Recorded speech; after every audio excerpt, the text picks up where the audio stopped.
అందరికీ యోగా దినోత్సవ శుభాకాంక్షలు అండి. అసలు యోగా అంటే శారీరక మానసిక ప్రశాంతత కోసం అండి. మేము పూజ్య గురుదేవులైన రాపర్తి రామారావు గారు శిష్యులైన శ్రీ శ్రీనివాస గురువు గారు విజయనగరం వారి దగ్గర మేము విద్యని భార్యాభర్తలు ఇద్దరము అభ్యసించామండి. మేము ఈ యోగాలోకి వెళ్ళాక చాలా ప్రశాంతంగా చాలా చక్కని జీవితం గడుపుతున్నామండి. మా గురువు గారి దయ వల్ల. మీరు కూడా జీవితంలో ఒక భాగంగా ఇది అలవాటు చేసుకోండి. మీరు గురువు గారి ఆధ్వర్యంలోనే నేర్చుకోండి.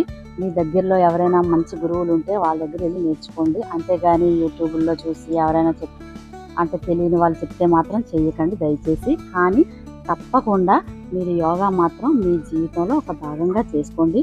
ఇప్పుడు యోగా అనేది మొత్తం మన మోదీ గారు వచ్చిన తర్వాత 10 సంవత్సరాల నుంచి మొత్తం ప్రచారం అయ్యి చక్కగా స్కూల్స్లో వాటిలో పెట్టారు. కాబట్టి మనం కూడా ఇంట్లో ఎన్నో పనులు ఒత్తిళ్ళు ఉంటాయి, దానివల్ల ప్రశాంతత ఉండదు. ఇది కొంచెం ఒక్క 1 అవర్ కేటాయించండి. యోగా కోసం కేటాయించారనుకోండి, ఆరోగ్యం ఉంటుంది, మానసిక ప్రశాంతత ఉంటుంది. దయచేసి అందరూ ఈ యోగాని అలవర్చుకోండి ప్లీజ్. నేను ఈ మధ్య యోగాసనాలు వేయలేకపోయానండి. ఒక ధ్యానం ఒకటే చేస్తున్నాను. యోగాసనాలు వేద్దామంటే నాకు ఈ మధ్య సర్జరీ ఒకటి అయ్యిందండి. 2 ప్లేట్స్ పడ్డాయి. 1.5 సంవత్సరం అవుతుంది. మొన్నే ప్లేట్స్ రిమూవ్ చేశారు. దానివల్ల కాస్త ఆసనాలు అవి వేయలేకపోతున్నాను. దానివల్ల కాస్త చిన్న ఒళ్ళు కూడా వచ్చింది.